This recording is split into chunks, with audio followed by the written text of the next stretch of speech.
টেবিলের উপরে হযরত হুসাইনের মাথা রেখে উবাইদুল্লাহ ইবনে জিয়াদ চেয়ারে বসে পায়ের উপরে পা তুলে হাতে একটা লাঠি অথবা কাঠি নিয়ে এভাবে মাথার চুলের মধ্যে বলছে, উফ, চুলগুলো তো সুন্দর। আরে কেন হবে না? কে? হযরত হুসাইন রাদিয়াল্লাহু তাআলা আনহু, হযরত ফাতেমার ছেলে, হযরত আলীর ছেলে, নবীজির নাতি।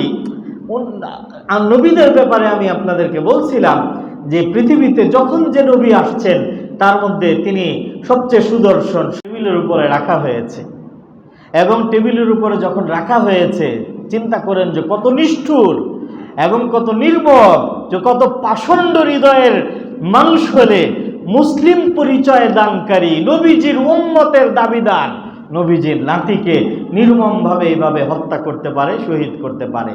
এবং শুধু তাই না, পরবর্তী বিষয় তো আরও লোমহর্ষক। কারবালার এবং 10ই মুহররমের ঐতিহাসিক কারবালার ঘটনার খলনায়ক তো হলো এবং এটার মূল খুনি তো হলো ইয়াজিদ, আর অপর পক্ষে এই ঘটনার নির্মমতার শিকার নবী দৌহিত্র, নবী প্রিয় ফাতেমা পুত্র, আলী পুত্র, জান্নাতি যুবকদের সর্দার হযরতে হুসাইন ইবনে আলী রাদিয়াল্লাহু তাআলা আনহু। তো সেখানে সঙ্গত প্রশ্ন উত্থাপিত হয়েছিল জুমার আলোচনায় যে 60-61 হিজরিতে এই ঘটনা যার শাসনকালে সংগঠিত হয়েছে,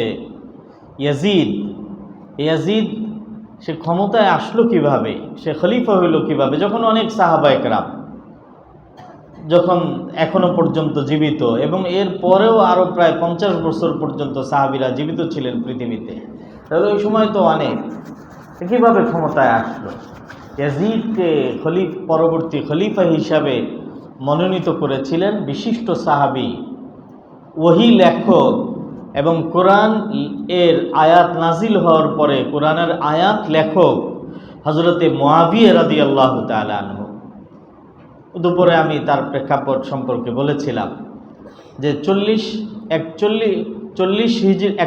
হিজরিতে তিনি তার হাতে হযরত হাসান রাদিয়াল্লাহু তাআলা আনহু দায়িত্ব হস্তান্তর করার পরে 12 বছর পর্যন্ত তিনি ক্রাউন প্রিন্স ঘোষণা করার কোনো চিন্তা করেনি নেই।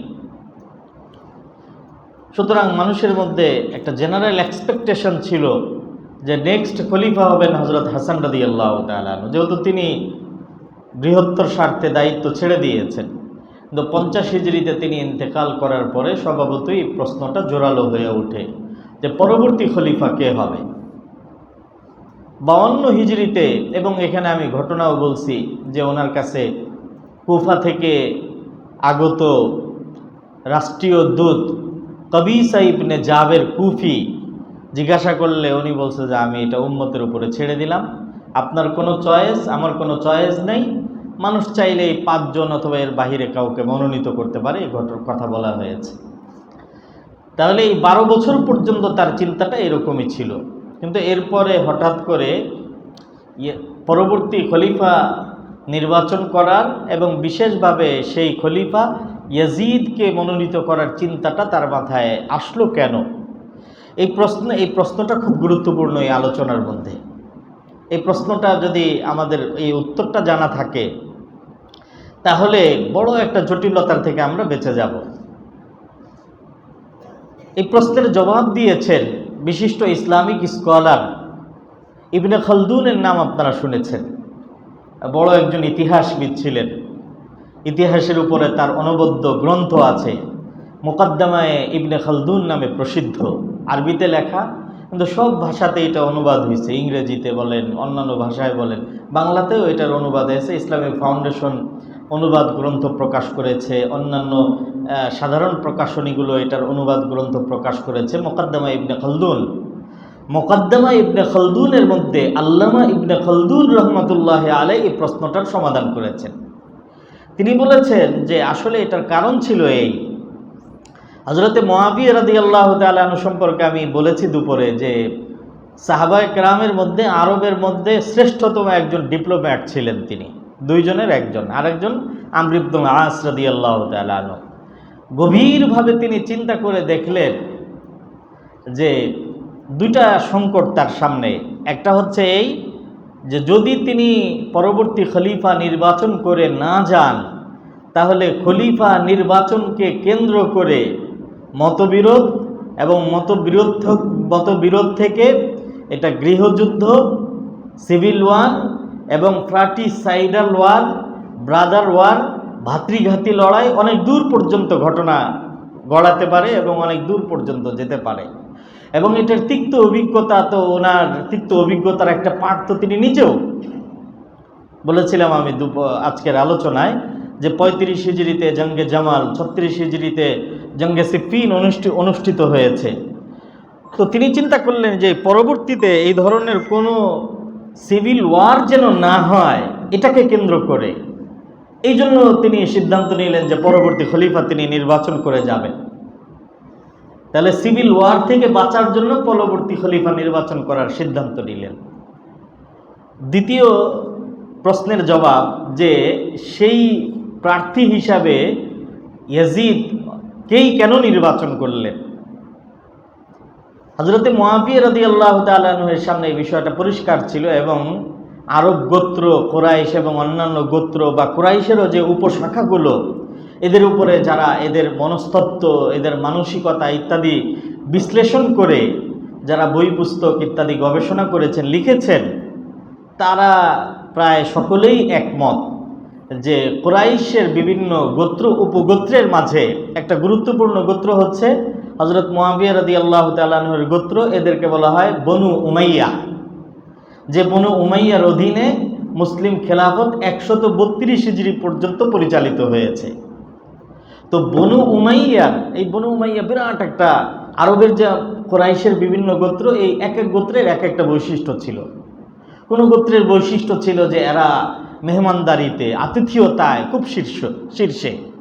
কোনো গোত্রের বৈশিষ্ট্য ছিল যে এরা কাবা শরীফের সংরক্ষণ, কাবা শরীফের বিভিন্ন সংস্কারমূলক কাজ ইত্যাদিতে তাদের অবস্থান অতুলনীয়। তো এক এক গোত্রের বৈচিত্র্যময় বৈশিষ্ট্যাবলীর মাঝে বনু উমাইয়ার একটা বৈশিষ্ট্য, এটা আপনি এখন যেভাবেই নেন, বনু উমাইয়ার মধ্যে বৈশিষ্ট্য ছিল ন্যাশনালিজম, জাতীয়তাবাদ, এবং শুধু জাতীয়তাবাদ না, আরও সংকীর্ণ হয়ে গোত্রবাদ। এটা তাদের মনস্তত্ত্বের মধ্যে একদম প্রথিত ছিল। গোত্রবাদ, ক্লানিজম বলে এটাকে, গোত্রবাদ। তার মানে তারা নিজের গোত্রের বাইরে নেতৃত্বকে তারা চিন্তাই করতে পারত না। উমাইয়ার বাইরে কোনো নেতৃত্ব আমরা মানি না, এই ছিল তাদের একটা মানসিকতা। হযরত মুআবিয়া রাদিয়াল্লাহু তাআলা আনহু চিন্তা করলেন যে এমন অবস্থায় যদি আমি বনু উমাইয়ারই কাউকে মনোনীত করে না যাই, আর ওই সময়ে ইয়াজিদের অবস্থান বেশ সবার মধ্যে একটা জনপ্রিয়তা ছিল, তার যুবক নেতা হিসাবে, একজন যুবক লিডার হিসাবে তার একটা বেশ জনপ্রিয়তাও ছিল। জনপ্রিয়তা থাকার কারণ হলো এর এক বছর আগে 52 হিজরিতে মুসলমানরা কনস্টান্টিনোপল আক্রমণ করে এবং ওইটার সেনাপতি এবং এটার নেতৃত্ব ছিল এই ইয়াজিদ ইবনে মুআবিয়া, ইয়াজিদ। তো এই সমুদয়ের কারণে তার একটা জনপ্রিয়তা আছে, লিডারশিপ মোটামুটিভাবে মানুষের মধ্যে মানানসই এবং গ্রহণযোগ্য ছিল। আর মূল কারণ হলো যে আর বনু উমাইয়ারাই ছিল তৎকালীন সময়ে বিভিন্ন প্রদেশের গভর্নর, সব বনু উমাইয়াদের থেকেই ছিল। রাজনীতিতে তারাই শীর্ষে ছিল। ওই বিভিন্ন গোত্রের বৈশিষ্ট্য কথা বলতে গিয়ে কথাটা ছুটে গেছে যে এই বৈশিষ্ট্যের মধ্যে বনু উমাইয়ার বৈশিষ্ট্য ছিল যে তারা রাজনীতি খুব ভালো বুঝত, এই জন্যই বিভিন্ন দায়িত্বে তারাই ছিল। তো হযরত মুআবিয়া রাদিয়াল্লাহু তাআলা চিন্তা করলেন যে পরবর্তী ভাতৃঘাতী লড়াই, ব্রাদার ওয়ার, সিভিল ওয়ার যেন না হয়, এই জন্য তিনি ক্রাউন প্রিন্স ঘোষণা করবেন প্রথম বিষয়, এবং সেই প্রার্থী হিসাবে ইয়াজিদকেই ঘোষণা করবেন। কেন? তা না হলে অন্য কাউকে হলে, বনু উমাইয়ার বাহিরে কাউকে হলে মানবে না। ইয়াজিদ তার একদম ফার্স্ট চয়েস ছিল তা না, কিন্তু এর বাহিরে কাউকে বানাইলে জটিলতা সৃষ্টি হবে। ছোট্ট একটা উদাহরণ, আমরা দারুল ইফতায় কাজ করি ফতোয়া বিভাগে, আমাদের কাছে বিভিন্ন প্রশ্ন আসে এই ধরনের এবং বিস্তারিত আলাপ আলোচনায় আসে, অথবা বললে আপনারাও দেখবেন যে আমাদের আশেপাশে এই ধরনের অনেক ঘটনা আছে। স্বামী স্ত্রীর মধ্যে একজন আরেকজনকে দেখতে পারে না। সকাল শুরু হয় গালি দিয়ে, রাত্র শেষ হয় অভিশাপ দিয়ে। কিন্তু এ ধরনের আছে না নাই ভাই? কিন্তু তারপরেও তারা সংসার করতেছে, সেপারেশনে যাচ্ছে না। কেন? ওই হয়তো একটা ছেলে আছে, একটা মেয়ে আছে, স্বামী স্ত্রীর মধ্যে সম্পর্ক নাই, কিন্তু তারপরও বৃহত্তর কোনো স্বার্থে একজন আরেকজনকে অপছন্দ করা সত্ত্বেও তারা সংসার করে যাচ্ছে। হযরত মুআবিয়া রাদিয়াল্লাহু তাআলা আনহু এর সামনে এই ধরনের কিছু বাস্তবতার কারণে, যে অন্য কাউকে করলে মানুষ মানবে না, এই জন্য তিনি ইয়াজিদ ইবনে মুআবিয়া, ইয়াজিদকে খলিফা হিসাবে মনোনয়ন করার তিনি চিন্তা করেন। তবে এতে কোনো সন্দেহ নাই যে ওই সময়ে দুইটা বিষয়। এক নম্বরে ইয়াজিদের মধ্যে খলিফা হওয়ার মিনিমাম যে যোগ্যতা, এটা তার মধ্যে ছিল। খলিফা হওয়ার মিনিমাম যোগ্যতা কি? সে মুসলমান হইতে হবে, প্রকাশ্যে তার মধ্যে তার পক্ষ থেকে কবিরা গুনাহ না পাওয়া যাইতে হবে, তার মধ্যে লিডারশিপ থাকতে হবে, আর বিশেষভাবে মুসলিম লিডারশিপের জন্য আরেকটা শর্ত হলো কুরাইশি হইতে হবে। তো এই বিষয়গুলো তার মধ্যে পাওয়া যেত। সুতরাং পাওয়া যাওয়ার কারণে সে প্রাথমিক মানদণ্ডে উত্তীর্ণ, কিন্তু তার চেয়ে আরও অনেক যোগ্য প্রার্থী ছিল। এখানে প্রশ্ন শুধু এতটুকু রয়ে যায় যে আরও যোগ্য প্রার্থী থাকা সত্ত্বেও ইয়াজিদকেই কেন তিনি নির্বাচন করলেন? জবাব, ইয়াজিদকে ছাড়া অন্য কাউকে করলে পরিস্থিতি তার সামনে ছিল যে লোকজন মানবে না, এবং এটাকে কেন্দ্র করে যুগ যুগ ধরে লড়াই যুদ্ধ চলতে থাকবে। এবং হযরত মুআবিয়া রাদিয়াল্লাহু তাআলা আনহুর এই অনুমানটা যে সঠিক, এটা পরবর্তীতে প্রমাণিত হয়েছে। কিভাবে প্রমাণিত হয়েছে? ইয়াজিদ ইবনে মুআবিয়া, ইয়াজিদের শাসনকাল ছিল মাত্র 3 বছর। 63 হিজরিতে 64 হিজরিতে তার ইন্তেকাল হয়ে যায়। তার ইন্তেকালের পরে খেলাফতের মসনদে আসীন হয় ইয়াজিদের ছেলে, তার নাম ছিল সেকেন্ড মুআবিয়া। তার মানে দাদার নামও মুআবিয়া, আবার নাতির নামও মুআবিয়া। পুরো নাম হলো মুআবিয়া ইবনে ইয়াজিদ ইবনে মুআবিয়া। নামটা খেয়াল করছেন? মুআবিয়া ইবনে ইয়াজিদ ইবনে মুআবিয়া। সে মাত্র 2 মাস খলিফা ছিল, এবং এই 2 মাসের মধ্যে অসুস্থতার কারণে সে একদিনও সংসদে বসতে পারে নাই, এবং অসুস্থতার ভিতর দিয়ে কেটে গেছে।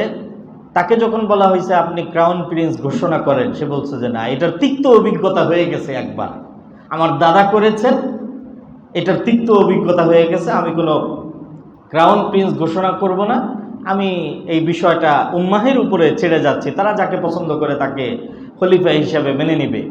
তো তার 2 মাসের পরে তার যখন ইন্তেকাল হয়ে যায়, সারা মুসলিম বিশ্বের, বিশাল মুসলিম বিশ্বের সকল মুসলমানরা সম্মিলিতভাবে ঐক্যমতে খলিফা হিসাবে গ্রহণ করেন আব্দুল্লাহ ইবনে জুবায়ের রাদিয়াল্লাহু তাআলা আনহুকে।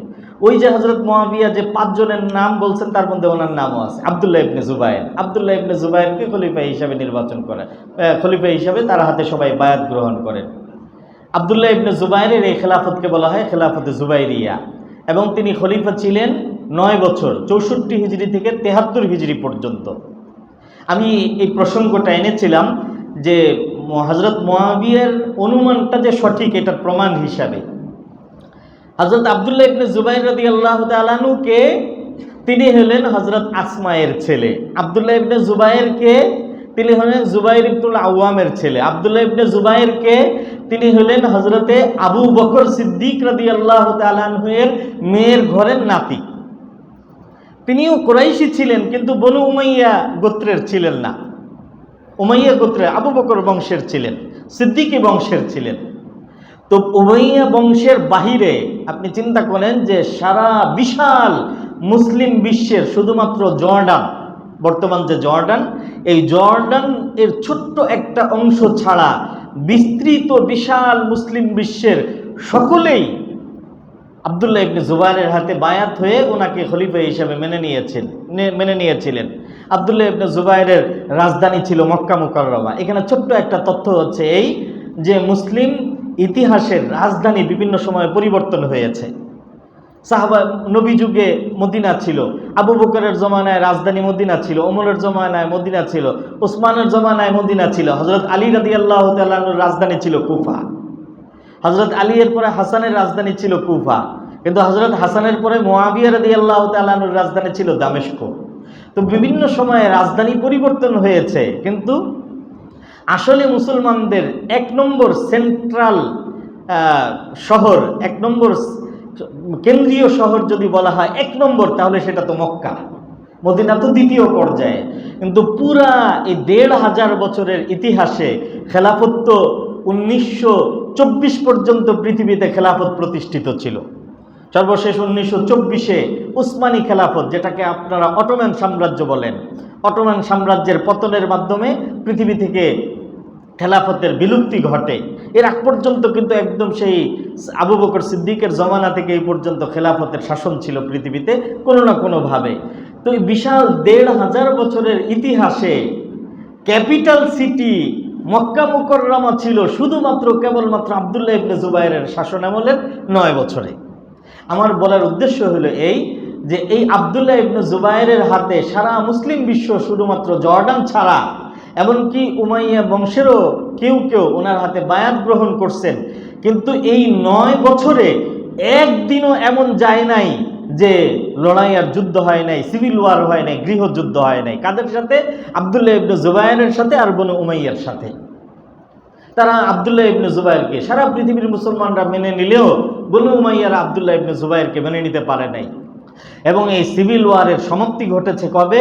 ৭৩ হিজরিতে কাবা শরীফের পবিত্র চত্বরের মধ্যে যেখানে তাওয়াফ করা হয়, তাওয়াফের পবিত্র প্রাঙ্গণে আব্দুল্লাহ ইবনে জুবাইরকে শহীদ করে পবিত্র প্রাঙ্গণে তার লাশ ঝুলিয়ে রাখার মাধ্যমে এই কাণ্ডের খলনায়ক ছিল হাজ্জাজ ইবনে ইউসুফ। তার মাধ্যমে এই সিভিল ওয়ার শেষ হয় এবং এরপরে তো তারা আবার নিরঙ্কুশ ক্ষমতায় এবং খেলাফতে সমাসীন হয়। তো আমি বলছিলাম যে হযরত মুআবিয়া রাদিয়াল্লাহু তাআলা আনহু-এর এই অনুমানটা সঠিক ছিল যে ইয়াজিদ ছাড়া অন্য কাউকে যদি বনু উমাইয়ার বাহিরে, বিশেষভাবে ইয়াজিদের বাহিরে যদি অন্য কাউকে খলিফা হিসাবে মনোনীত করা হয়, তাহলে এটা হিতে বিপরীত হওয়ার সম্ভাবনা আছে। তাহলে এখানে দুইটা বিষয়, এক নম্বরে পরবর্তী খলিফা মনোনীত করা, এটা গৃহযুদ্ধ থেকে এবং বিশৃঙ্খলা থেকে বাঁচার জন্য, এবং সেই খলিফা বনু উমাইয়ার ইয়াজিদকেই মনোনীত করা, তার কারণ রাজনীতির উপরে প্রভাব বিস্তারকারী ছিল তখন বনু উমাইয়ার লোকজন, তাদের মাঝে যেন কোনো ধরনের বিরূপ প্রতিক্রিয়া না হয়, এই কারণে ছিল এই বিষয়টা। এক্ষেত্রে আমাদের অবস্থান কি? হযরত মাওলানা শেখুল ইসলাম মুফতি তাকি উসমানী দামাত বারাকাতুহুম, বিশ্বব্যাপী বিশিষ্ট ইসলামিক স্কলার, তিনি হযরত আমির মুআবিয়া আর তারিখে হাকায়েক নামক গ্রন্থের মাঝে তিনি বলেছেন যে এই দুই বিষয়ের প্রথম বিষয় মানে পরবর্তী খলিফা নির্বাচন করে যাওয়া, এটা নিঃসন্দেহে সঠিক ছিল, এটা কোনো ভুল সিদ্ধান্ত ছিল না। কিন্তু দ্বিতীয় যে বিষয়, যে সেটা প্রার্থী হিসাবে ইয়াজিদকেই মনোনীত করা, এটা হযরত মুআবিয়া রাদিয়াল্লাহু তাআলা আনহু-এর গবেষণামূলক একটা ভুল সিদ্ধান্ত ছিল। এটা পরবর্তীতে যখন কোনো সিদ্ধান্ত নেওয়া হয়, তো এটা ভুল না সঠিক, এটা তো তখন অনেক সময় আমি বিচার বিশ্লেষণ করে একটা সঠিক, আমার দৃষ্টিতে আমি একটা সঠিক সিদ্ধান্ত নিয়েছি, কিন্তু যখন এটার ফলাফল সামনে আসবে তখন এটা চূড়ান্তভাবে এটা প্রমাণিত হবে যে এটা আসলে সঠিক না এটা ভুল ছিল। তো এটা পরবর্তী ঘটনা প্রবাহের দ্বারা প্রমাণিত হয়েছে যে দ্বিতীয় সিদ্ধান্তটা এটা তার গবেষণামূলক একটা অসঠিক সিদ্ধান্ত ছিল। হযরত মুআবিয়া রাদিয়াল্লাহু তাআলা আনহু 53 হিজরিতে 54 হিজরিতে বিভিন্ন প্রদেশের গভর্নরদেরকে রাজধানী দামেস্কে আহ্বান করলেন যে গুরুত্বপূর্ণ বিষয়ে আপনাদের সাথে আমি আলোচনা করব। সমস্ত গভর্নর এবং গুরুত্বপূর্ণ রাজন্যবর্গ, গুরুত্বপূর্ণ রাষ্ট্রীয় ব্যক্তিবর্গ সবাই উপস্থিত হলেন। আসার পরে তিনি এই বিষয়ের উপরে বিস্তারিত আলোকপাত করে ইয়াজিদ ইবনে মুআবিয়াকে ক্রাউন প্রিন্স হিসেবে ঘোষণা দিলেন। তো বিস্তারিত বিষয়টা যেহেতু সবার সামনে তুলে ধরেছেন, এই জন্য মোটামুটিভাবে অনেকেই মেনে নিয়েছে, কিন্তু মুখের উপরে তাৎক্ষণিকভাবে কেউ কেউ প্রতিবাদও করেছে। যেমন প্রতিবাদকারীদের মধ্যে একজন বিশিষ্ট ব্যক্তির নাম পাওয়া যায় আহনাফ ইবনে কায়েস রাহমাতুল্লাহি আলাইহি। আহনাফ ইবনে কায়েসকে আমাদের যে সাবকন্টিনেন্ট, আমাদের এই সাবকন্টিনেন্টের অনেক গুরুত্বপূর্ণ অঞ্চল হযরত ওমর রাদিয়াল্লাহু তাআলা আনহু-এর সময়ে, ওসমান রাদিয়াল্লাহু তাআলা আনহু-এর সময়ে এগুলো ইসলামী শাসনের অন্তর্ভুক্ত হয়ে যায়। গুরুত্বপূর্ণ অংশগুলোর মধ্যে ইরান, ইরান তো পুরাটাই, বর্তমান ইরানের পুরাটাই হযরত ওমর রাদিয়াল্লাহু তাআলা এর সময়ে মুসলিম শাসনের অন্তর্ভুক্ত হয়। এবং একদম খোরাসান, এখন খোরাসান প্রাচীন ম্যাপের মধ্যে এটা পাওয়া যাবে। খোরাসান বলতে আফগানিস্তানের বৃহত্তর অংশ, ইরানের কিছু অংশ, এবং আপনার এই চেচেনিয়া কি রাশিয়ার বিভিন্ন যে ছোট ছোট মুসলিম দেশগুলো এখন স্বাধীন হয়ে গেছে, এগুলো হলো খোরাসান বলতে এই বিশাল বিস্তৃত এলাকা।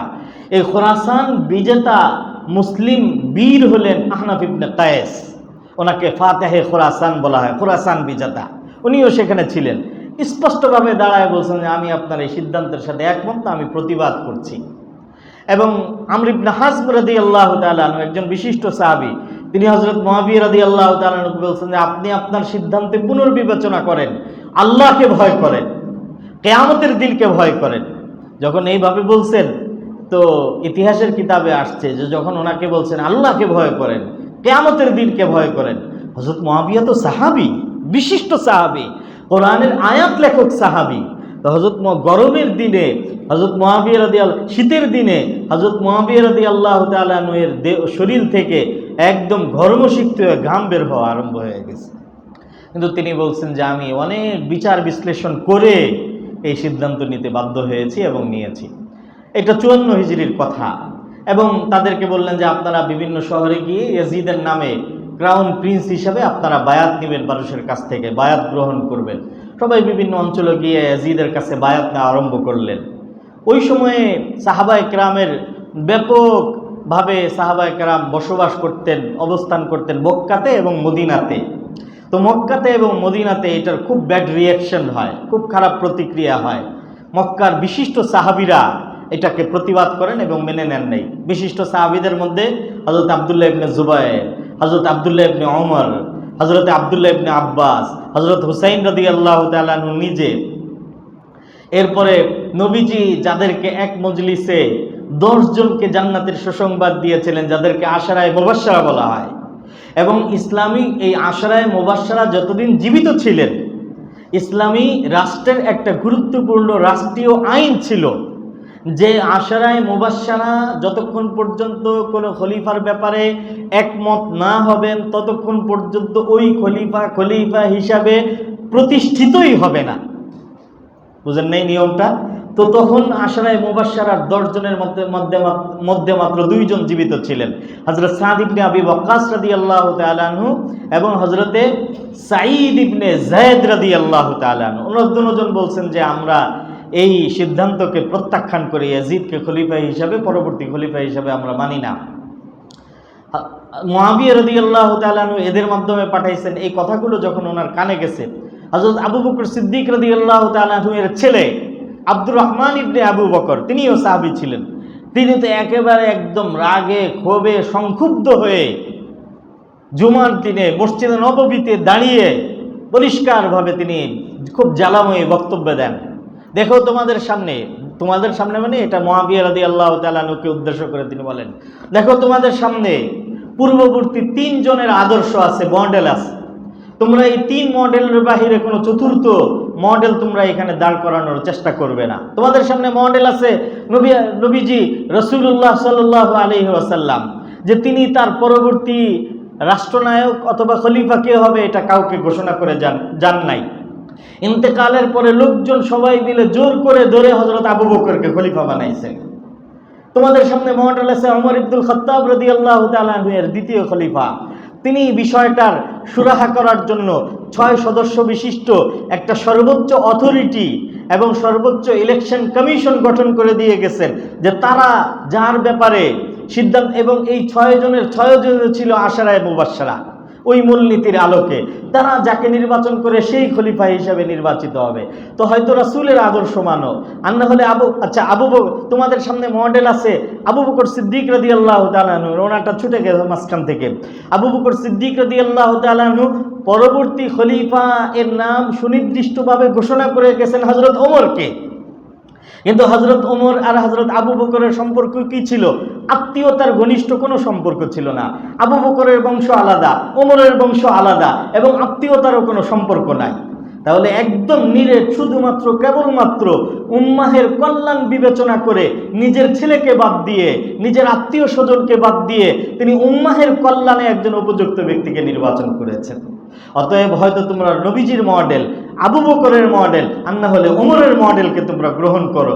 এইভাবে কোনো খলিফা তার ছেলেকেই খলিফা হিসেবে মনোনীত করা, এটা মুসলমানদের রীতিনীতি নয়, এটা তো রোমানদের, এটা তো পশ্চিমাদের, এটা তো ইউরোপিয়ানদের রীতিনীতি, এটা কায়সারের রাজনীতি, এটা মুসলমানদের রাজনীতি নয়।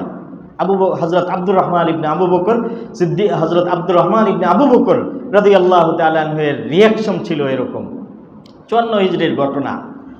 তো হযরতে মুআবিয়া রাদিয়াল্লাহু তাআলা আনহু দ্বিতীয় পদক্ষেপ হিসাবে বিশেষভাবে মদিনাতে একজন চৌকস রাজনীতিবিদ দূত হিসাবে পাঠালেন, মারওয়ান ইবনুল হাকাম। 5 জনের মধ্যে তার নামও আছে। সেও বড় একজন রাজনীতিবিদ ছিল, উমাইয়া বংশের, এবং পরবর্তীতে সে বিদ্রোহী খলিফাও হয়েছিল। এটা আরেক ইতিহাস। বিদ্রোহী খলিফা বলছি আমি আপনাদেরকে শব্দটা। মারওয়ান ইবনুল হাকাম এসে বিশিষ্ট এই সকল সাহাবীদের সাথে কথাবার্তা বললেন, এক একজনকে আলাদা আলাদাভাবে। মারওয়ান ইবনুল হাকাম কেউ আসলে পরে তাকে এই জবাব দিয়ে দিয়েছেন। মারওয়ান ইবনুল হাকাম যখন আব্দুল্লাহ ইবনে ওমর রাদিয়াল্লাহু তাআলা আনহু এর কাছে গেছেন, আব্দুল্লাহ ইবনে ওমরকে বলছেন যে হাযা সুন্নাতু আবি বকর, তুমি কেন মানতেছো না? এটা তো আবু বকরের আদর্শ। তো আবু বকরের আদর্শ কিভাবে? আবু বকর পরবর্তী খলিফা ওমরকে সুনির্দিষ্টভাবে নির্বাচন করে গেছেন। মুআবিয়া রাদিয়াল্লাহু তাআলা আনহু পরবর্তী খলিফা সুনির্দিষ্টভাবে ইয়াজিদকে নির্বাচন করে যাচ্ছেন। এটা তো আবু বকরের আদর্শ। তো হযরত আব্দুল্লাহ ইবনে ওমর রাদিয়াল্লাহু তাআলা আনহু বললেন যে না, এটা আবু বকরের আদর্শ নয়, এটা রোমান এবং ইউরোপিয়ানদের রাজনীতি। আবু বকর যাকে ঘোষণা করে গেছেন তার সাথে তার আত্মীয়তার সম্পর্ক ছিল না, এবং তার সাথে তার কোনো বংশীয় সম্পর্ক ছিল না। ওমরকে নির্বাচন করে যাওয়া এটা নিছক শুধুমাত্র উম্মাহের কল্যাণেই ছিল। তো এই তিক্ত বিভিন্ন ধরনের জবাব ইত্যাদি শুনে মারওয়ান ইবনুল হাকামও ফেরত গেছে। 54 হিজরি এভাবেই 2 বছর কেটে গেছে। হযরত মুআবিয়া রাদিয়াল্লাহু তাআলা আনহু বিভিন্ন সময়ে চিঠি পাঠিয়েছেন, কিন্তু তাতে কোনো কাজ হয় নাই। 2 বছর পরে 56 হিজরিতে হযরত মুআবিয়া রাদিয়াল্লাহু তাআলা আনহু ওই নিজে হজ করার জন্য আসেন। এসে হজ শেষ করে তিনি মদিনায় আসেন, কথা বলবেন এদের সাথে। তিনি যখন মদিনায়, তো খলিফা নিজে, তো খলিফা রাষ্ট্রনায়ক, রাষ্ট্রপ্রধান নিজে, এখানে তো অনেক সময় ব্যক্তি সম্মানের সম্মোহের একটা বিষয় দাঁড়িয়ে যায়। আব্দুল্লাহ ইবনে জুবাইর রাদিয়াল্লাহু তাআলা আনহু বিচক্ষণ ব্যক্তি, উনি এটা টের পেয়ে বাস উনি হযরত মুআবিয়া মদিনায় আসছেন, আব্দুল্লাহ ইবনে জুবাইর রাদিয়াল্লাহু তাআলা আনহু হযরত হুসাইন এবং হযরতে এই আব্দুল্লাহ ইবনে ওমরকে নিয়ে ওনারা একদম সরাসরি চলে গেছেন মক্কায়। এবং মক্কায় গিয়েও বাইরে কোনো ঘরে, বাইরে কোথাও না, একদম হারাম শরীফের মধ্যে ইতিকাফের নিয়ত করে বসে গেছে, যাতে করে মসজিদের মধ্যে এই ধরনের কোনো আলোচনা হয়তো তিনি অবতারণা করবেন না, এই জন্য। তো হযরত মুআবিয়া মদিনায় এসে যখন দেখছেন যে ওনারা আবার মক্কায় চলে গেছেন, উনি আবার মক্কায় আসছেন। মক্কায় এসে এরপরে ওনাদেরকে বসায় এক একজনের সাথে আলাদা কথা বলছেন, কিন্তু ওনারা পরিষ্কারভাবে না করে দিচ্ছেন সবাই, প্রত্যেকেই। হযরতে আব্দুল্লাহ ইবনে ওমরকে বলছেন, ইবনে ওমর, ওমরের পুত্র আব্দুল্লাহ ইবনে ওমর, তুমি তো সবসময় বলতে যে একদিনও খলিফা ছাড়া তোমার অতিবাহিত করা এটা তোমার পছন্দনীয় না, তাহলে তুমি এমন কোনো কাজ করো না যার কারণে উম্মাহের মাঝে বিশৃঙ্খলা সৃষ্টি হয়। আব্দুল্লাহ ইবনে ওমর জবাব দিয়েছেন যে হ্যাঁ, একদিনও আমার খলিফা ছাড়া অতিবাহিত করা আমার পছন্দ নয়, তবে সেই খলিফা হইতে হবে নবীজির আদর্শের আলোকে, নবীজির মানদণ্ডের আলোকে উত্তীর্ণ। ওই যে আবার দ্বিতীয় কথা বলছেন যে তোমার কারণে কোনো বিশৃঙ্খলা সৃষ্টি না হয়। আব্দুল্লাহ ইবনে ওমর বলছেন যে হ্যাঁ, এটা একটা গুরুত্বপূর্ণ বিষয়। যদি আমি দেখি যে সবাই যে কোনো পরিস্থিতিতে ইয়াজিদের বায়াতে একমত হয়ে গেছে, তো সবাই যদি একমত হয়ে যায় তখন আমিও চিন্তা করব, হয়তো আমিও বায়াত হব। উনি এই জবাব দিচ্ছেন। হযরতে আব্দুল্লাহ ইবনে জুবাইর রাদিয়াল্লাহু তাআলা আনহু ওনার কাছে গেছেন, বলছেন যে তুমি বায়াত দাও, বায়াত গ্রহণ করো। আব্দুল্লাহ ইবনে জুবাইর খুব কৌশলী জবাব দিয়েছেন। নবীজির একটা হাদিস আছে বুখারী এবং মুসলিমের মধ্যে, নবী আলাইহিস সালাতু ওয়াস সালাম বলেন, ইযা বুইআ লিখলিফাতাইনি ফাকতুলুল আখিরা মিনহুমা, মুসলিম শাসনের মধ্যে যখন দুইজন খলিফার বায়াত গ্রহণ করা হয়, মানে দুইজন দুই দিক থেকে খলিফা হওয়ার দাবি করে, একজনের পরে দ্বিতীয়জন দাবি করে, তো নবীজি বলেন ফাকতুলুল আখির মিনহুমা, তাহলে দুইজনের মধ্য থেকে শেষজনকে তোমরা হত্যা করো, কারণ শেষজন হলো বিদ্রোহী। তো আব্দুল্লাহ ইবনে জুবাইর বললেন যে এই হাদিসের বর্ণনাকারী নবীজির থেকে তো আপনি নিজে। হযরত মুআবিয়া বললেন যে হ্যাঁ, তা তো ঠিকই আছে। যদি দুই খলিফার একসাথে বায়াত না নেওয়া যায়, তাহলে খলিফা হিসাবে তো আপনি এখনো আছেন। আপনার উপস্থিতিতে ইয়াজিদের হাতে বায়াত গ্রহণ করলে তো দুই খলিফার বায়াত হয়ে গেল। এটা ছিল একটা কৌশলী জবাব। হযরত মুআবিয়া রাদিয়াল্লাহু তাআলা নিরুত্তর হয়ে গেছেন। তো 56 হিজরিতে আগের বছর আরো 2 বছর আগে মারওয়ান ইবনুল হাকামকে পাঠাইছেন, কাজ হয় নাই। 56 হিজরিতে নিজে এসেছেন, তাতেও কাজ হয় নাই। হযরত মুআবিয়া রাদিয়াল্লাহু তাআলা ফিরে তিনি তো ক্রাউন প্রিন্স ঘোষণা করেই দিয়েছেন, গুরুত্বপূর্ণ সাহাবীরা মানে নাই, বাকি অনেকেই মেনে নিয়েছে।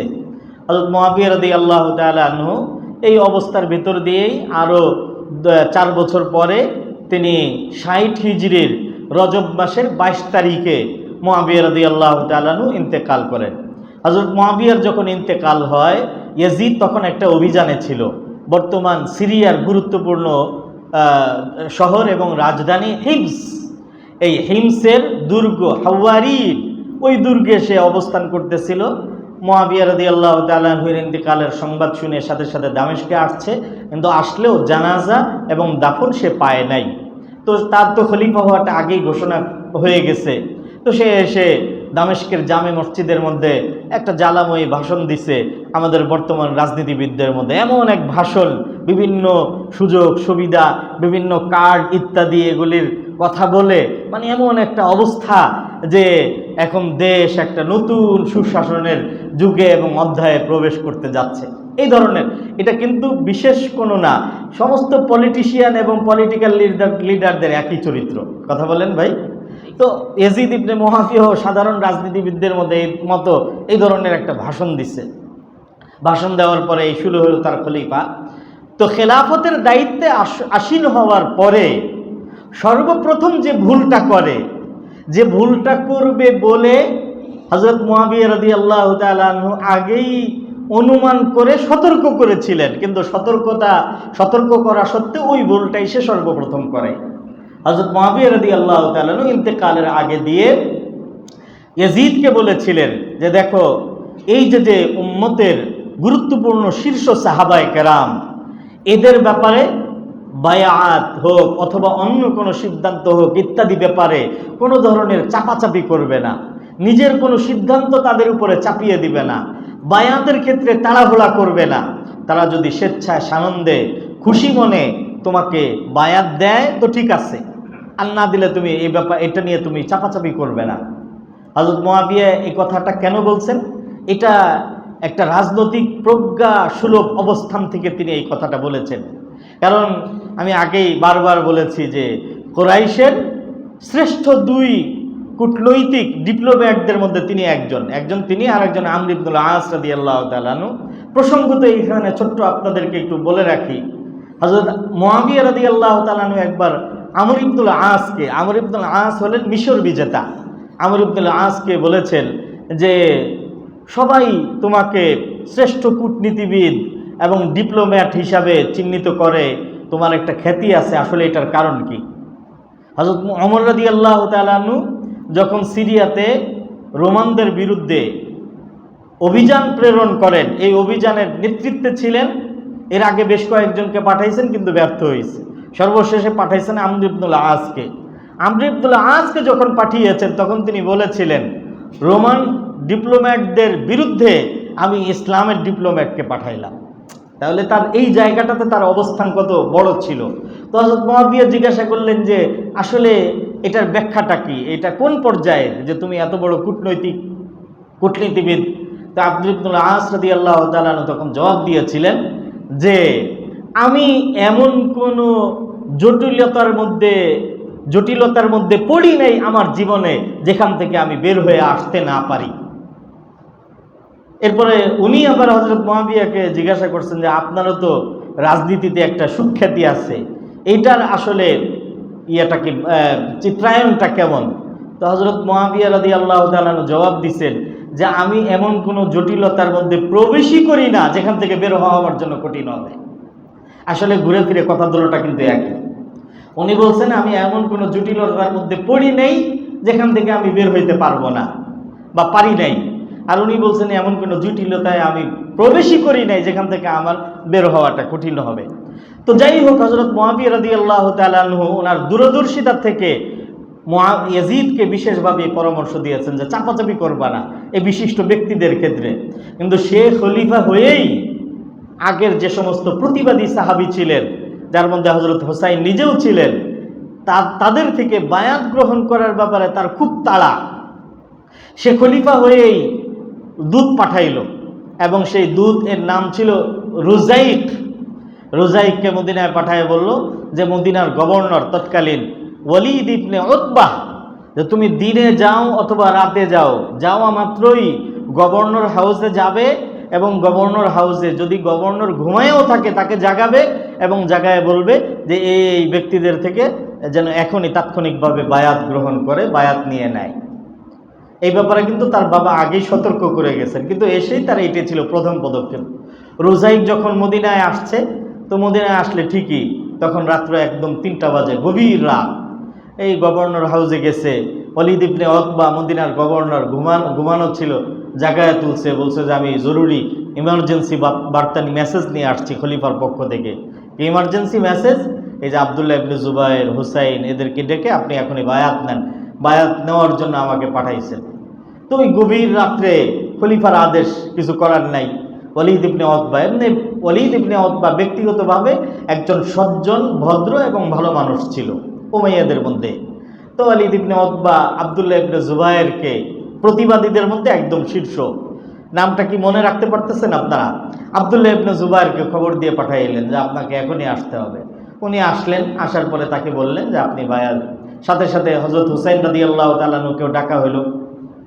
তো আব্দুল্লাহ ইবনে জুবায়েরকে বললে আব্দুল্লাহ ইবনে জুবায়ের রাদিয়াল্লাহু তাআলা আনহু জবাব দিলেন যে আমি তো আসলে সমাজে আমার একটা অবস্থান আছে, এভাবে রাতের আধারে গভর্নর হাউসে অল্প কয়েকজনের মানুষের সামনে যদি আমি বায়াত দেই তাহলে এটা খুব অর্থবহ হবে না, মিনিংফুল হবে না। বরং আমি একদম মিম্বারের মধ্যে দাঁড়ায় ঘোষণা দিব। তো ওয়ালিদ ইবনে উতবা চিন্তা করছে এটা তো তাহলে খুবই ভালো হবে, কিন্তু মিম্বারে দাঁড়ায় ঘোষণা কি দেবে ওইটা তো ব্যাখ্যা করেন নাই। উনি বলছেন যে আমি মিম্বারে দাঁড়ায় ঘোষণা দিব। আচ্ছা ঠিক আছে, তাহলে আপনি যান এখন আরাম করেন।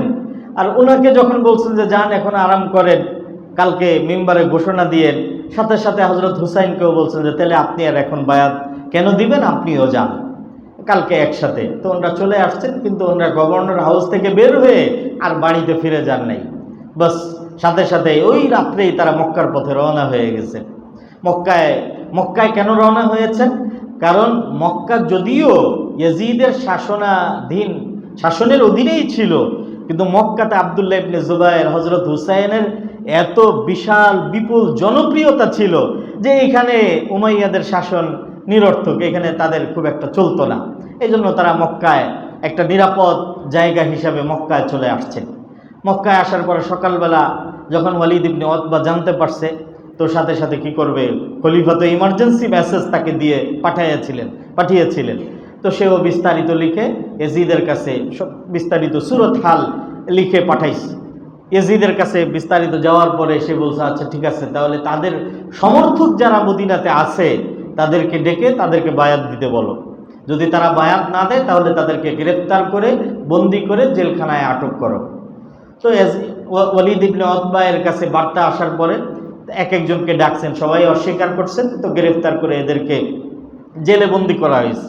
কিন্তু জেলে বন্দি করলে কি হবে, জেলের তারা ভাঙ্গরে ভাঙ্গো আমার ভাইকে আনবো, এই স্লোগান দিয়ে মদিনার লোকজন একদম জেলখানা ভেঙে তাদেরকে মুক্ত করে ফেলছেন। তো এই সংবাদ যখন ইয়াজিদের কাছে গেছে, ইয়াজিদ চিন্তা করলো যে না, যে ধরনের স্বৈর শাসন সে প্রতিষ্ঠিত করতে চাচ্ছে, এই ধরনের স্বৈর শাসন ওয়ালিদ ইবনে উতবা এর মতো সফট হার্টেড মানুষের পক্ষে সম্ভব হবে না। এখানে দরকার একজন হার্টেড মানুষ, কঠোর মনের অধিকারী, কঠোর হস্তে দমনকারী একজনকে দরকার। এই জন্য সে মদিনার তৎকালীন গভর্নর ওয়ালিদ ইবনে উতবাকে বরখাস্ত করে আরেকজন গভর্নর পাঠায়, তার নাম ছিল আমর ইবনে সাঈদ। আমর ইবনে সাঈদকে বলে পাঠায় যে তুমি বায়াত নিবে, এবং যেহেতু আব্দুল্লাহ ইবনে জুবাইর এবং হুসাইন ওনারা এখন বর্তমানে কোথায় আছেন যেন, মক্কায়, বলে পাঠালো যে তুমি মক্কায় আক্রমণ করবে। তো আমর ইবনে সাঈদ এসে মদিনার লোকজনের কাছ থেকে, যারা ছিলেন তাদের কাছ থেকে জোরপূর্বক বায়াত গ্রহণ করছে। অনেকে প্রতিবাদ করছেন, অনেকে তোপের মুখে ইচ্ছায় অনিচ্ছায় বায়াত দিয়েছেন। মক্কায় আক্রমণ করার জন্য রওনা হয়ে গেছে, কিন্তু মক্কার আব্দুল্লাহ ইবনে জুবাইরের সমর্থকদের প্রবল প্রতিরোধের মুখে সে পিছু হটতে বাধ্য হয় এবং আবার গিয়ে মদিনাতেই গভর্নর হাউসে গিয়ে পলাইতে বাধ্য হয়, মদিনায় গভর্নর হাউসে চলে আসেন। হযরত হুসাইন রাদিয়াল্লাহু তাআলা আনহু, যখন আমরা কারবালায় ঘটনায় প্রবেশ করতেছি, হযরত হুসাইন রাদিয়াল্লাহু তাআলা আনহু যখন মক্কায় অবস্থান করতেছেন, ঠিক এই সময়ে ওনার কাছে কুফা থেকে অনেক চিঠি আসতে থাকে। আসলে চিঠি আসার ধারাবাহিকতা এই সময়ে অথবা আজকে না, বরং চিঠি আসার ধারাবাহিকতা আরম্ভ হয় হযরত হাসান যখন মুআবিয়া রাদিয়াল্লাহু তাআলা আনহুকে দায়িত্ব হস্তান্তর করেন 41 হিজরিতে। এরপরের থেকেই তারা চিঠি পাঠাইতে থাকে হযরত হাসানের কাছে, যে এবং এই চিঠিগুলোর ভাষ্য প্রায় কাছাকাছি ছিল। আমরা উমাইয়াদের শাসনে অতিষ্ঠ, তাদের জুলুম নির্যাতনে আমরা আর পারছি না, আপনি নবী দৌহিত্র, আপনারা নবীজির প্রিয় পাত্র, আলীর ছেলে, এইভাবে বলে বলে আমাদের আশার আলো, আসেন আপনাদের পক্ষে আমরা লড়াই করার জন্য প্রস্তুত, ইত্যাদি ইত্যাদি এই ধরনের চিঠি হযরত হাসানকেও পাঠাইতেন। কিন্তু হযরত হাসান রাদিয়াল্লাহু তাআলা বড় বিচক্ষণ মানুষ ছিলেন। আমরা যখন আজকে ইতিহাস পড়ি, আমি এক কথায় বলে দিলাম যে তিনি তার খেলাফতের দায়িত্ব হস্তান্তর করে হযরত মুআবিয়াকে দিয়ে দিয়েছেন। বলা যত সহজ, একটা বিশাল অর্ধ পৃথিবীর চেয়েও বড় অঞ্চলের শাসন এভাবে কাউকে দিয়ে দেওয়া, কি মনে হয় আপনাদের কাছে সহজে? তো কিন্তু হযরত হাসান এটা করছেন। কেন করছেন? কারণ দিল যেভাবে বিশাল ছিল, বিচক্ষণতা ছিল ওরকম আকাশ সম। নবী আলাইহিস সালাতু ওয়াস সালাম ওনার ব্যাপারে ভবিষ্যৎবাণী করে গেছিলেন যে আমার এই নাতির মাধ্যমে আমার উম্মতের ভাতৃঘাতী সংঘাত আল্লাহ তাআলা বন্ধ করবেন। এই বিগত 5 বছর ধরে চলে আসা সিভিল ওয়ার এবং ব্রাদার ওয়ার, ভাতৃঘাতী সংঘাত হযরত হাসানের মাধ্যমে বন্ধ হয়। তো এটা তো একটা বিচক্ষণতার একটা সিদ্ধান্ত ছিল। তো কুফাবাসীর পক্ষ থেকে যে চিঠিগুলো আসতো, এই প্রথম চিঠি দেখার পরের থেকে তিনি তো অনুমান করে নিয়েছেন যে এই চিঠিগুলোর মধ্যে এই লেখা আছে। ওই ওনার জীবদ্দশার 10 বছর পর্যন্ত একটা চিঠিও তিনি খুলে দেখেন নাই। একদিনে চিঠি আসছে 1000। এই 1000 চিঠি মানে স্তূপ হয়ে গেছে। তো উনি ওনার কাজের মেয়েকে ডেকে বললেন, 1 বালতি পানি আনো। এখন তো আমরা বল পেন দিয়ে লিখি, আপনারা যারা সিনিয়র আছেন আপনাদের মনে থাকবে যে ছোটবেলায় আপনারা দোয়াতের কালি কলম দিয়ে লিখতেন এবং এটা একটু পানি পড়লেই শেষ হয়ে যেত। তো এইটাই ছিল তখন, এই যে দোয়াতের কালি কলম বলে এক কথায়।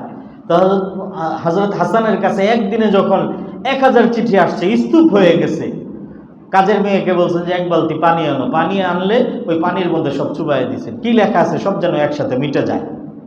তো কাজের মেয়ে বলল যে আপনি এটা কি করলেন, এতগুলো চিঠি গুরুত্বপূর্ণ।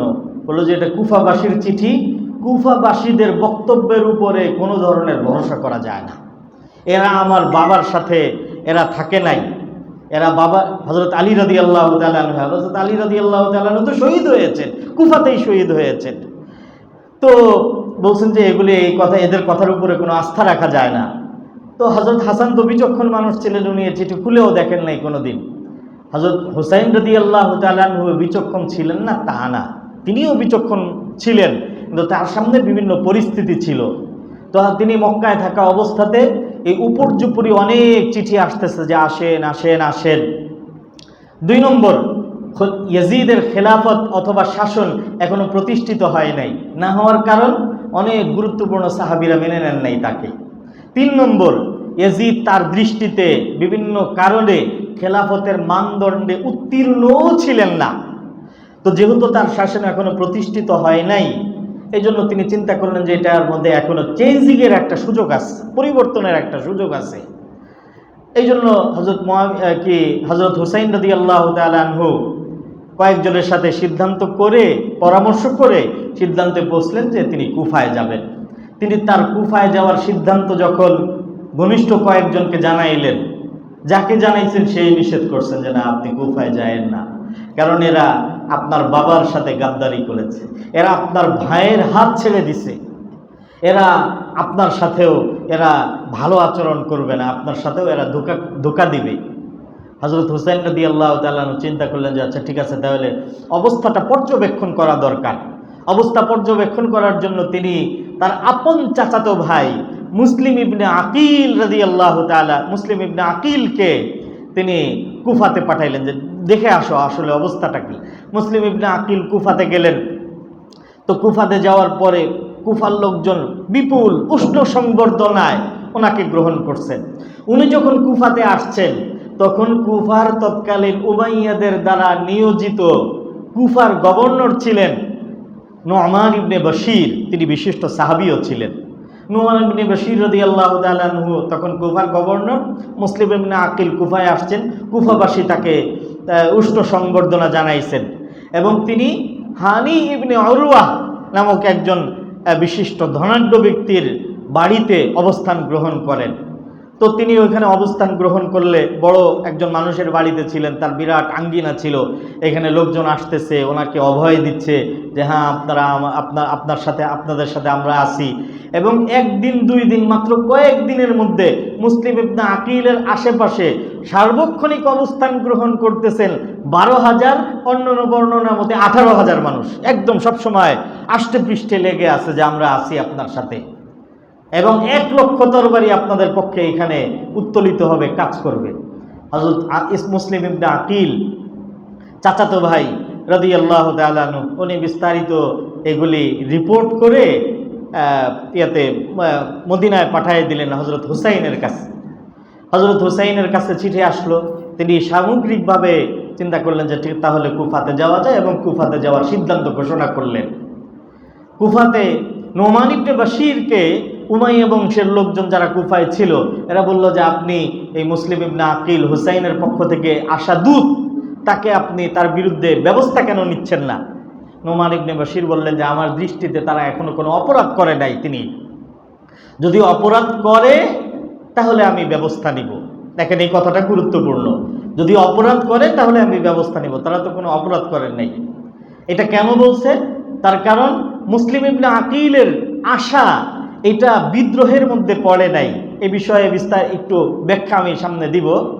তো মুসলিম ইবনে আকিল এর ব্যাপারে নু'মান ইবনে বশির রাদিয়াল্লাহু তাআলা আনহু বললেন যে আমি এখনো পর্যন্ত তার বিরুদ্ধে ব্যবস্থা গ্রহণ করার মতো কিছু দেখতে পাচ্ছি না।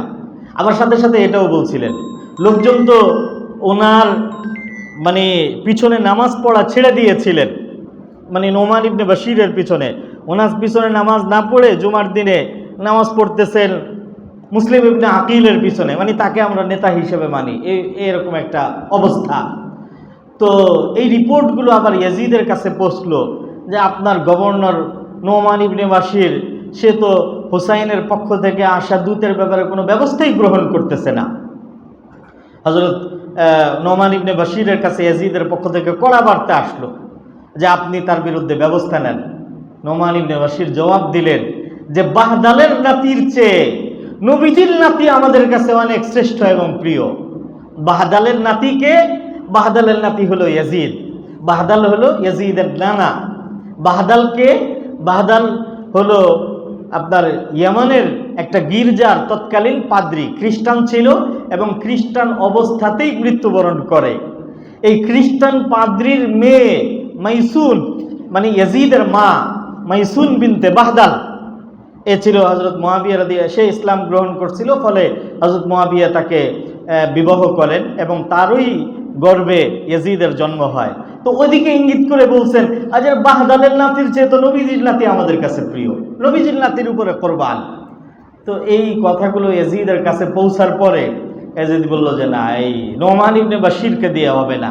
এখানেও আবার গভর্নর পরিবর্তন করে গভর্নর নিযুক্ত করলো। ইতিহাসের নিষ্ঠুর ব্যক্তিদের তালিকায় অন্যতম শীর্ষ উবাইদুল্লাহ ইবনে জিয়াদকে।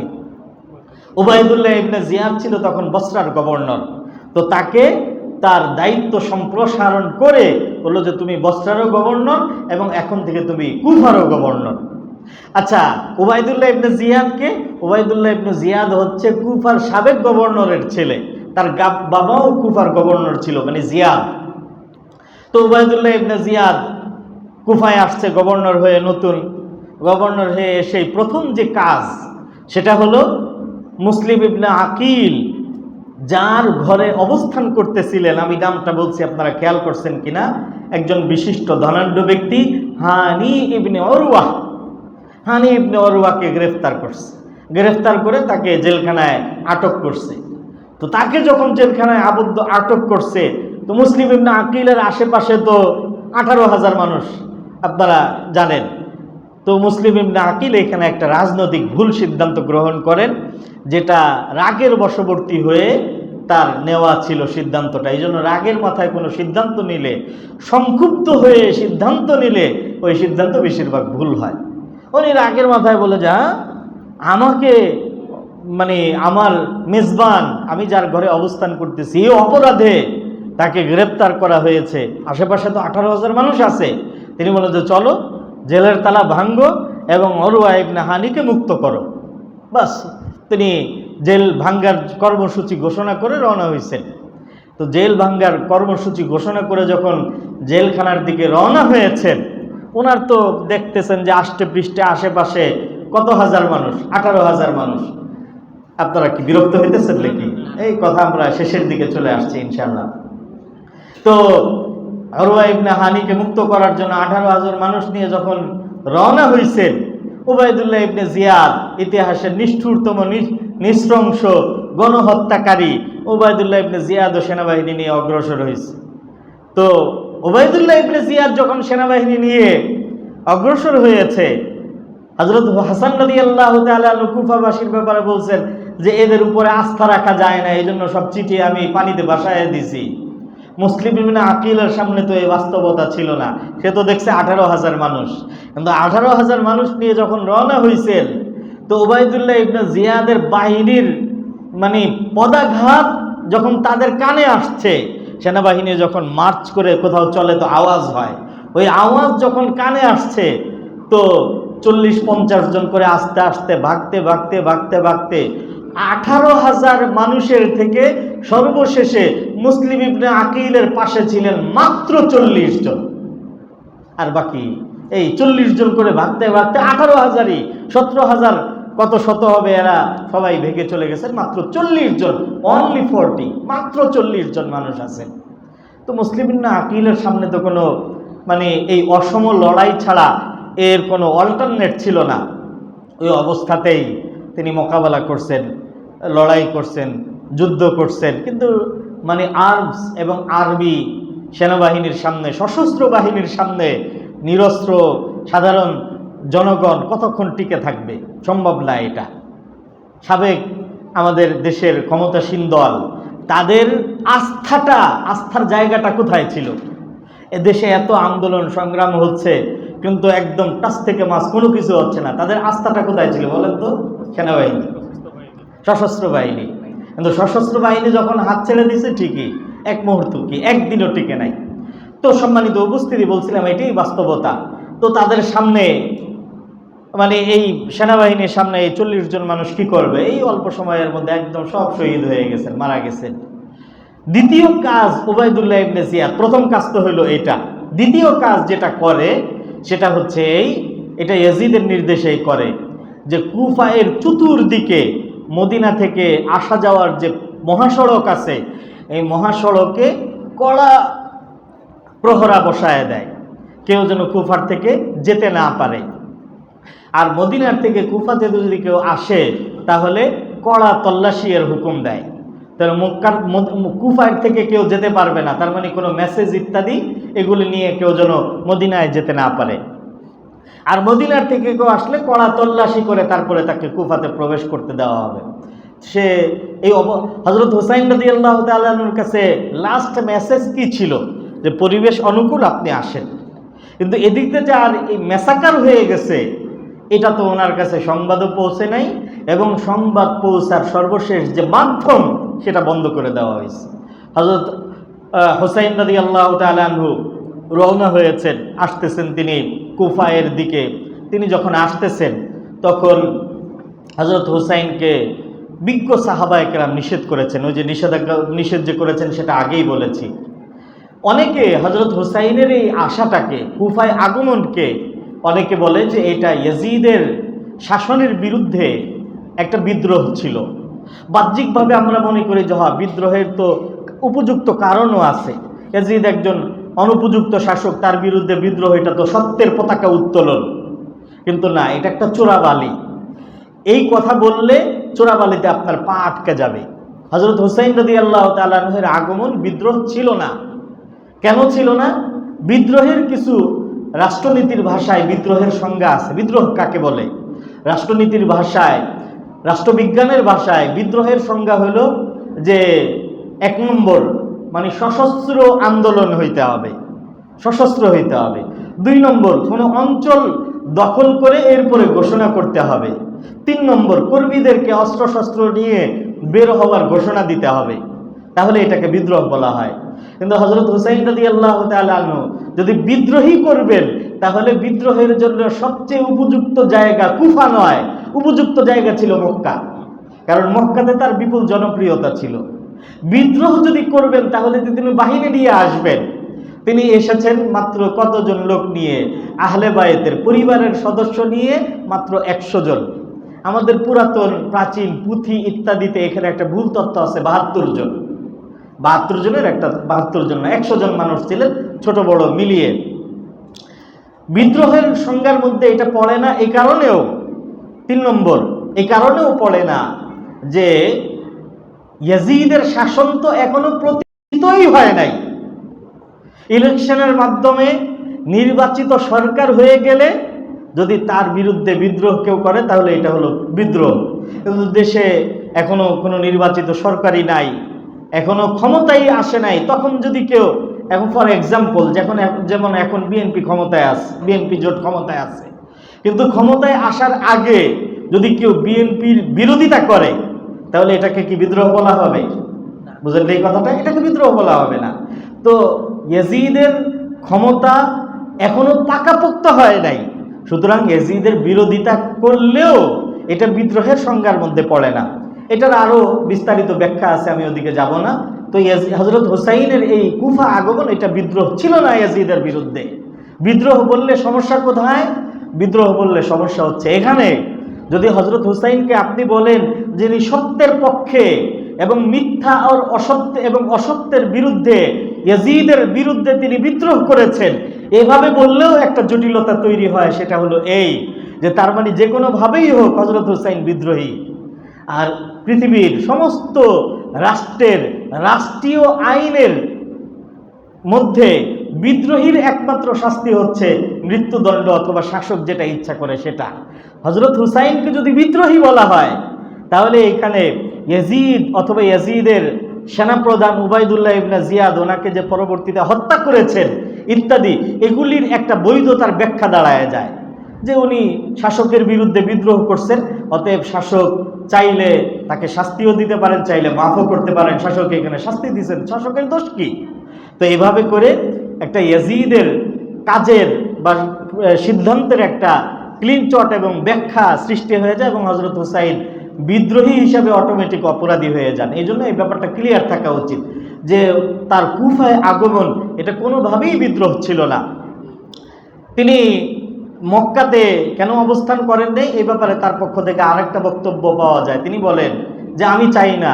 তিনি বুঝতে পারতেছিলেন যে মানে ইয়াজিদ তার ক্ষমতা পাকাপোক্ত করার জন্য প্রয়োজনে মক্কাতেও রক্তপাত ঘটাবে, কারণ একবার তো সেনাবাহিনী পাঠাইছে। তো সুতরাং তিনি চিন্তা করলেন যে মক্কার এই হারাম ভূমিতে যদি এটাকে রক্তাক্ত করা হয় তাহলে এটা ঠিক হবে না। এই জন্য তিনি বলছেন যে আমার পৃথিবীর যে কোনো প্রান্তরে আমি শহীদ হতে আমি পছন্দ করব, কিন্তু মক্কার পবিত্র ভূমিতে আমি আমার রক্তে রঞ্জিত করতে চাই না। এই সমস্ত কারণে তিনি আসলে কুফাতে রওনা হয়েছেন, এটা বিদ্রোহ হিসাবে নয়, এটার আরও ব্যাখ্যা সামনে আসবে। তো তিনি রওনা হয়ে গেছেন, কিন্তু কুফার বর্তমান মেসাকার পরিস্থিতি তার সামনে নাই।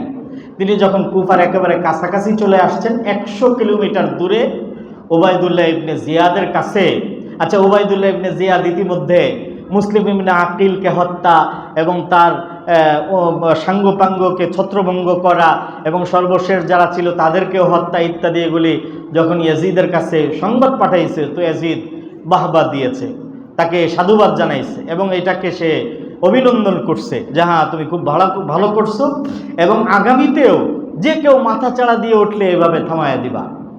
সাথে সাথে দ্বিতীয় আর একটা মেসেজ পাঠায় যে বাকি আগামী কয়েকদিনের মধ্যে পৃথিবীর সমস্ত শহরের মধ্যে সবচেয়ে বড় পরীক্ষা হতে যাচ্ছে তোমার শহরে, আর গভর্নরদের মধ্যে সবচেয়ে কঠিন পরীক্ষার মুখোমুখি হতে যাচ্ছ তুমি, কুফার গভর্নর ওবায়দুল্লাহ ইবনে জিয়াদ।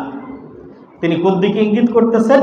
তিনি বলেছেন যে হুসাইন আসতেছে মদিনার থেকে, এখন এইটাকে তুমি কিভাবে সমাধান করবা এটা তোমার ব্যাপার। তো ইয়াজিদের এই বক্তব্যের মধ্যে দেখেন, এই বক্তব্য অথবা অনেকে ইয়াজিদের ব্যাপারে বলে যে ইয়াজিদ তো হযরত হুসাইনকে হত্যা করার নির্দেশ দেয় নাই। এ কথা বলে ইয়াজিদকে নির্দোষ প্রমাণ করার একটা ব্যর্থ চেষ্টা করে। কিন্তু ইয়াজিদ যদিও সরাসরি, এবং এ কথা সত্য যে সে সরাসরি মানে হত্যার নির্দেশ দিয়েছে, এই ধরনের কোনো বিশুদ্ধ বর্ণনা এবং প্রমাণ নাই, কিন্তু সে সরাসরি নির্দেশ না দিলেও হত্যার নির্দেশের পরিস্থিতি তৈরি করছে। কিভাবে? হযরত হুসাইনের পক্ষ থেকে মুসলিম ইবনে আকিল আসছেন, তাকে হত্যা করছে, তাকে আশ্রয় দানকারী হানি ইবনে অরওয়াকে হত্যা করছে, ছত্রভঙ্গ করছে, সর্বশেষ 40-50 জন যারা ছিলেন তাদের সবাইকে হত্যা করছে। এই ঘটনা অভিনন্দন করছে। তার মানে কি? পরবর্তী অপরাধের জন্য তাকে উস্কে দেওয়া হয়েছে। এবং হযরত হুসাইন আসতেছেন এই কথা বলছে যে তুমি পরীক্ষার মুখোমুখি হতে যাচ্ছ। এখানে স্পষ্ট করে বলে না যে খবরদার হুসাইনের অসম্মান করা যাবে না, আসলে আমার কাছে পাঠায় দিও, এই ধরনের না। সে একটা গোলক ধাঁধার মতো কথা বলে দিয়েছে। এবং এই কথার ব্যাখ্যা বিশ্লেষণ করলে এখান থেকে বের হয়ে আসে যে সরাসরি নির্দেশ না দিলেও সে পরোক্ষভাবে সে হত্যাকাণ্ডের ব্যাপারে উৎসাহই দিয়েছে। যাই হোক, আমি বলছিলাম ওবায়দুল্লাহ ইবনে জিয়াদ গভর্নর হয়ে আসার পরবর্তী সিদ্ধান্তের কথা। তো দ্বিতীয় সিদ্ধান্ত হলো সে এই কড়া পাহারা বসায় দিছে। হযরত হুসাইন যখন 100 কিলোমিটারের কাছাকাছি আসছেন, ওবায়দুল্লাহ ইবনে জিয়াদ একজন গুরুত্বপূর্ণ মেসেঞ্জার দূতকে পাঠাইছে। তার নাম ছিল আপনার অরওয়া, হানি ইবনে অরওয়া তো হয়ে গেছেন, আল্লাহু আকবার, হ্যাঁ, তার নাম ছিল হুর বিন ইয়াজিদ। হুর বিন ইয়াজিদকে হযরত হুসাইনের সাথে কথা বলার জন্য পাঠাইছে। কথা বলা কি? আনকন্ডিশনাল বায়াত, যে কোনো ধরনের শর্ত অথবা ব্যাখ্যা বিশ্লেষণ ছাড়া হুসাইনকে বলবে সরাসরি আমার কাছে আসতে এবং ইয়াজিদের পক্ষে বায়াত দিতে, আর কোনো কন্ডিশন নেই এক্ষেত্রে। কিন্তু হুর বিন ইয়াজিদ ভদ্র মানুষ ছিলেন এবং নবীজির নাতি হিসাবে সম্মানবোধটা তার মধ্যে ছিল। উনি গিয়ে হযরত হুসাইনকে বলছেন যে আপনি কোথায় যাচ্ছেন? ইলা মা তুরিদ, কোথায় যাচ্ছেন? হযরত হুসাইন বললেন যে আমি কুফায় যাচ্ছি। বললেন যে কুফার অবস্থা সম্পর্কে কি আপনার জানা আছে? কুফাতে আপনার প্রেরিত দূত আপনার চাচাতো ভাই মুসলিম ইবনে আকিলকে হত্যা করা হয়েছে, তার সাঙ্গপাঙ্গ এবং সাথে থাকা অনুচরদেরকে হত্যা করা হয়েছে। এভাবে করে কুফার বিস্তারিত পিকচারটা তার সামনে তুলে ধরছেন। তো হযরত হুসাইনের সামনে যখন বিস্তারিত পিকচার চলে আসছে, এটা উনি তো জানতেন না। তো জানার পরে তিনি বললেন যে আচ্ছা ঠিক আছে, তাহলে আমি দামেশকে ইয়াজিদের সাথে সাক্ষাৎ করতে চাই এবং আমি প্রয়োজনে ইয়াজিদের হাতে বায়াত দিতে চাই। কথাটা গুরুত্বপূর্ণ। হযরত হুসাইনের এই আগমন যে বিদ্রোহ ছিল না, এটার একটা গুরুত্বপূর্ণ প্রমাণ। এবং আমি প্রয়োজনে ইয়াজিদের হাতে বায়াত দিতে চাই, এ কথা বলতে গিয়ে তিনি শব্দ ব্যবহার করেছেন আমিরুল মুমিনিন, ইয়াজিদের হাতে আমি বায়াত দিতে চাই। এতক্ষণ পর্যন্ত তার মধ্যে ছিল এই শাসনটা চেঞ্জ করার, পরিবর্তন করার, কিন্তু এখন তিনি বায়াত দিতে সম্মত হচ্ছেন। কেন? কারণ এতক্ষণ পর্যন্ত ওনার সামনে ছিল যে ইয়াজিদের শাসন এখনো প্রতিষ্ঠিত হয় নাই। যেহেতু প্রতিষ্ঠিত হয় নাই, সুতরাং পরিবর্তন সম্ভব। কিন্তু কুফার এই পরিস্থিতি যখন ওনার সামনে আসছে, তখন তিনি অনুমান করেছেন যে ইয়াজিদের শাসন পাকাপোক্ত হয়ে গেছে। সুতরাং পাকাপোক্ত যেহেতু হয়ে গেছে, অতএব এখন যদি শাসকের বিরুদ্ধে বিদ্রোহ করা হয় তাহলে এটা হবে বিদ্রোহ। তো হযরত হুসাইন বলছেন যে আমি দামেস্কে যেতে চাই এবং যা কথা বলার আমি ইয়াজিদের সাথে কথা বলবো। হুর বিন ইয়াজিদ বললেন যে হ্যাঁ, এটা ভালো হয়, আপনি দামেস্কে যেতে পারেন। তো তিনি দেখেন, মানে ঢাকা থেকে ফেনী চট্টগ্রামের একটা রাস্তা আর উত্তরবঙ্গের রাস্তা ভিন্ন, তাই না? তো হযরত হুসাইন রাদিয়াল্লাহু তাআলা আনহু 100 কিলোমিটার দূরে থাকা অবস্থাতে হুর বিন ইয়াজিদের সাথে সাক্ষাতের পরে ম্যাপে যদি দেখেন তাহলে তিনি যে রওনা হয়েছেন, পরবর্তী ঘটনা যেখানে ঘটেছে, যেটাকে ঐতিহাসিক কারবালা প্রান্তর বলা হয়, এই কারবালা তিনি যে এখন যাচ্ছেন, এই যাওয়াটা তিনি কুফার কাছাকাছি না, তিনি মূলত যাচ্ছেন ওই কারবালা প্রান্তরে। এটা ছিল দামেস্কের পথে, তার মানে তিনি দামেস্কের পথে অগ্রসর হয়েছেন। তো কিছু দূর যাওয়ার পরে তিনি তো সফরের মধ্যে আছেন, চলন্ত অবস্থায় আছেন। কারবালা প্রান্তরে যখন গেছেন, আর হুর বিন ইয়াজিদও উবাইদুল্লাহ ইবনে জিয়াদের কাছে গিয়ে সংবাদ জানিয়েছে যে আমি বিষয়টাকে সমঝোতার মাধ্যমে এটাকে সমাধান করেছি, যে তিনি কুফাতে আসবেন না, তিনি উবাইদুল্লাহ কি সরাসরি ইয়াজিদের কাছে যাবেন এবং আলোচনা করে তার হাতেই তিনি বায়াত দিবেন। উনি তো মনে করছেন যে মানে যুদ্ধ নয়, শান্তি চাই, এটা তো একজন ভালো মানুষের মানসিকতা এবং স্লোগান, খুশি হবে। কিন্তু উবাইদুল্লাহ ইবনে ইয়াজিদ একদম রাগে অগ্নিশর্মা হয়ে বলছে, তোমাকে বলছি আনকন্ডিশনাল বায়াত, যে কোনো কন্ডিশন নাই, একমাত্র কন্ডিশন যে আমার এখানে আসবে এবং আমার হাতে ইয়াজিদের পক্ষে বায়াত দিবে। তুমি এইখানে গিয়ে মাশওয়ারা দেওয়া, পরামর্শ দেওয়া আরম্ভ করছো, তোমাকে বললাম কি আর তুমি করলা কি? কারণ সে তো শান্তি চায় না, উবাইদুল্লাহ ইবনে জিয়াদ, সে তো রক্তপাত চায়। তো উবাইদুল্লাহ ইবনে জিয়াদ চিন্তা করলো যে হুর বিন ইয়াজিদের দ্বারা হবে না, এই জন্য সে আল্লাহু আকবার, তার সেনা প্রধান উমর ইবনে সাদ ইবনে আবি ওয়াক্কাস, সাদ ইবনে আবি ওয়াক্কাস বিশিষ্ট সাহাবী, ওনার ছেলে উমর ইবনে সাদ, সে ছিল আবার কুফার তৎকালীন সেনাবাহিনীর সেনা প্রধান, আর্মি মানে চিফ অফ আর্মি। তো তাকে বলছে যে তুমি হুসাইনের সাথে সাক্ষাৎ করে আনকন্ডিশনাল তাকে আমার সামনে উপস্থিত করো এবং এখানে যেন সে বায়াত দেয়। সাহাবী ওমর ইবনে সাদ যেহেতু একজন সাহাবীর ছেলে, উনি বললেন যে এই কাজ আমার পক্ষে সম্ভব না। কেন সম্ভব না?